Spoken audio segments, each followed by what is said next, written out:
روزے کے لیے پاک ہونا کوئی شرط نہیں ہے، لہذا اگر کوئی ناپاکی کی حالت میں ہے، مثلا بے وضو ہے یا حالت جنابت میں ہے تو وہ روزہ شروع کرے گا جیسے کہ عام نارمل حالت میں روزہ شروع کرتا۔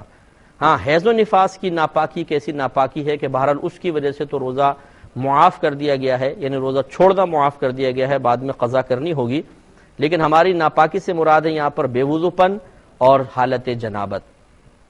تو لہذا اگر حالت جنابت طاری ہے، ٹائم بہت کم ہے، سحری کر لیں یا غسل کر لیں، تو پھر بہتر یہ ہے کہ غسل کے چونکہ 3 فرض ہوتے ہیں، غرغرہ کرنا، ناک میں پانی چڑھانا اور سر کے بالوں سے لے کر پاؤں کے ناخن تک پورے بدن پر سے کم از کم ایک بار پانی کا بہانا، تو پہلے 2 فرض سحری ختم ہونے سے پہلے پورا کر لیں،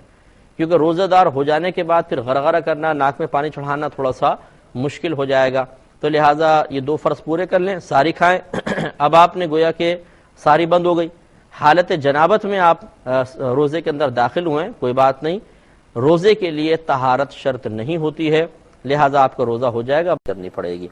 دیکھیں بھائی فرماتے ہیں کہ خدا نخواستہ کسی نے حالت روزہ میں خود پر غسل واجب کر لیا تو اس سے روزہ ٹوٹے گا یا نہیں ٹوٹے گا، اور ٹوٹے گا تو کفارہ لازم ہوگا یا نہیں ہوگا۔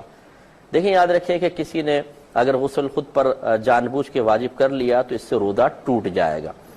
نبی کریم صلی اللہ علیہ وسلم کے پاس ایک اعرابی حاضر ہوئے، یا رسول اللہ میں ہلاک ہو گیا۔ سرکار نے فرمایا کیا ہوا؟ رمضان کے دن تھے، کہنے لگے کہ میں حالت روزہ میں تھا، میری زوجہ بھی حالت روزہ میں تھی اور مجھ سے غلطی سرزد ہو گئی، یعنی ہم نے جسمانی تعلق قائم کر لیا۔ تو رحمت کونین صلی اللہ علیہ وسلم نے فرمایا کہ تمہارا روزہ ٹوٹ گیا، اب تم اس کا کفارہ ادا کرو۔ عرض کیا رسول اللہ کفارہ کیا ہے؟ فرمایا 60 روزے لگاتار رکھو۔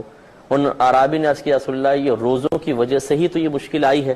یعنی میں روزے میں صبر نہ کر سکا اور اس طرح ہو گیا، تو 60 روزے صبر کیسے کر سکوں گا؟ تو سرکار نے شاید فرمایا تم 60 مسکینوں کو کھانا کھلا دو۔ عرض کیا رسول اللہ میں یہ بھی نہیں کر سکتا ہوں، میں غریب آدمی ہوں۔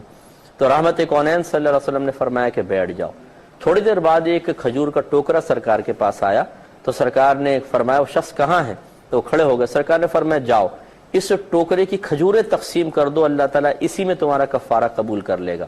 تو وہ عرابی فوراً بولے یا رسول اللہ یقین کیجئے کہ پورے مدینے میں مجھ سے زیادہ ان کھجوروں کا مستحق کوئی بھی نہیں ہے۔ تو سرکار نے شاید فرمایا جاؤ تم کھاؤ، اپنے گھر والوں کو کھلاؤ، اللہ تعالیٰ اسی میں کفارہ پورا کر دے گا۔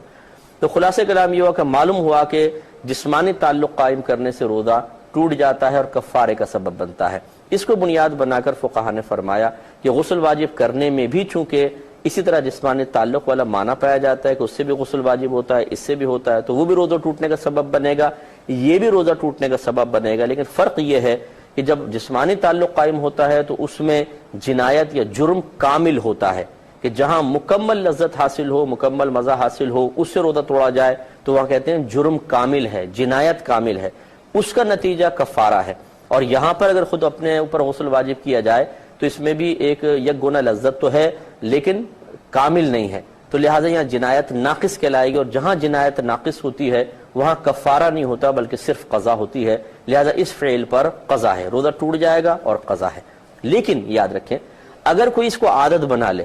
کہ اس کے ذہن میں آ گیا کہ اچھا جی اچھا غسل واجب کر لوں گا تو زیادہ یہ ہے کہ بعد میں ایک روزہ رکھ لوں گا، کوئی بات نہیں، تو اب پہلی مرتبہ تو اس کو چھوٹ ملے گی، لیکن اگر اس نے دوبارہ ایسی حرکت کی تو اب یاد رکھیں کہ 2 حرکتیں مل کر اس کی جنایت کو ایک طرح سے کامل کر دیں گی، اور دوسری مرتبہ کرے گا تو اب اس کے اوپر کفارہ لازم ہوگا، یہ اچھی طرح ذہن میں رکھا جائے۔